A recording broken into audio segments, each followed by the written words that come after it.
In this chapter, we're going to look at the ways in which PHP makes choices. We're going to write some scripts in which PHP will decide whether to go one way or another way within the script, depending on whether certain conditions are met or whether they're not. This will allow our scripts to be more flexible and allow for multiple outcomes depending on the data which is input.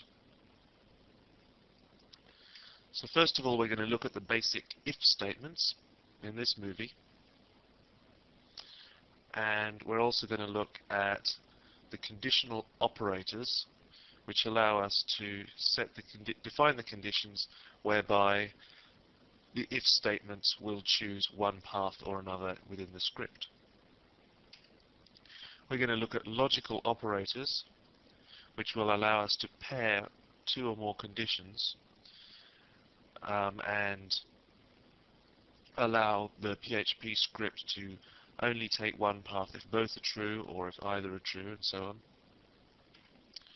We're going to look at else and else-if clauses.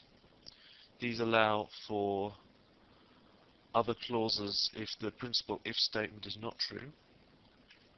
We're going to look at switch statements, which is another way of making choices in PHP, and the other keywords that go along with switch statements. And finally, we're going to look at the ternary operator, which is a very concise way of expressing a conditional and making a choice within a PHP script. So let's get right in and write our first conditional PHP script. As always, we open our PHP tag, and let's define a variable called num with the value 7. Now here's how we use a conditional. We use the if statement, and then we use regular brackets, the regular round brackets. You'll find them on the 9 and 0 keys. And then we put our condition inside.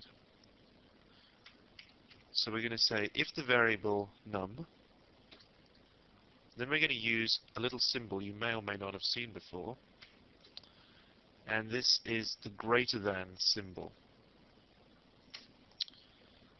We're going to put the number 5 in and close the bracket, and this here is our condition.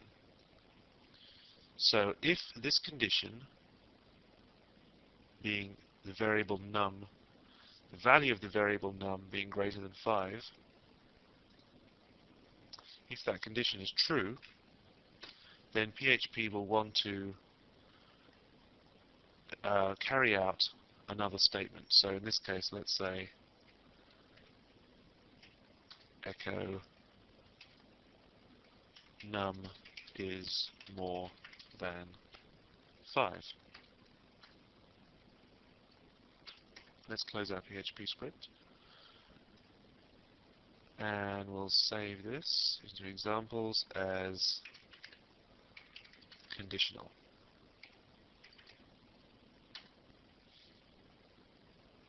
Now, let's take a look at our browser, make sure the script works.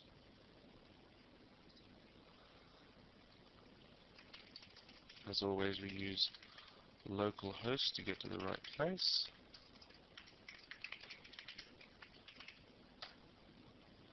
And as we can see, the answer has come out as we expected. Num is more than 5. Now, if we wanted to enclose more than one statement within the conditional here, we could use curly brackets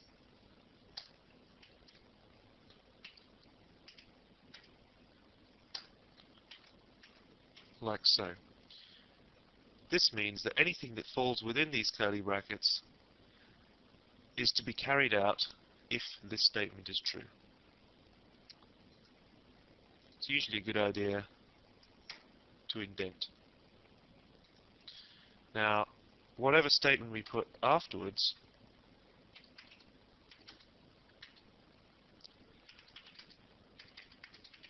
is going to be evaluated whether or not the condition was true. So in this example, let's save that. In this example, let's say the condition wasn't true. Let's say num was 2. We'll save that again. And let's take a look at what happens here. As we can see, this gets printed out anyway, is the only text that's echoed to the browser. The reason for that is that this condition is checked or evaluated, and in this case it evaluates to false because 2 is not greater than 5, and so this line, whatever comes between these curly brackets, is ignored, and the PHP will proceed to the next line, which is this line, and carry out only this line. Now, let's take a look at our condition, the operator that we used here. So far, we've only used the greater than operator. There are quite a number of different operators, however. There is also the equals operator. Now, this may look a little strange. It may look like I've made a mistake here. Why have I typed the equal sign twice? Well, as we learnt before, this sign in PHP and a lot of other programming languages is not considered an equal sign on its own. This is the is set to sign. That's because what it does is it sets the value of the variable to the left to the value on the right. If we want to compare two values and see if they're identical, then we have to use a double sign here, which is the equal sign. Let's see what would happen if we simply used the is set to sign. I'm going to add another line here to make sure it reads out the value of num. Now, to look at this, if we were just to look at it and use our common sense, it would look like this will never get evaluated because this statement is not going to be true. However, we have to think a little differently in this case. Num is more than 5, and it's printed out the number 5. Now, if we look back at our PHP script, we can see that apparently it evaluated this expression as true. Now, how can this be? Well, the answer is that if we use the isSetTo variable operator, then PHP simply sets num to 5 and then evaluates the whole statement as true, even though it's within a conditional. So we must always remember, if we're going to use this equal sign as a comparison operator, then we must make sure to use the right format, which is the double sign. Otherwise, PHP is going to interpret it as the isSetTo sign, and we're going to end up with no end of trouble. This is a mistake that I've made so many times in the past, so if you find yourself making it a few times, then you're in company. Let's have a look at some more comparison operators.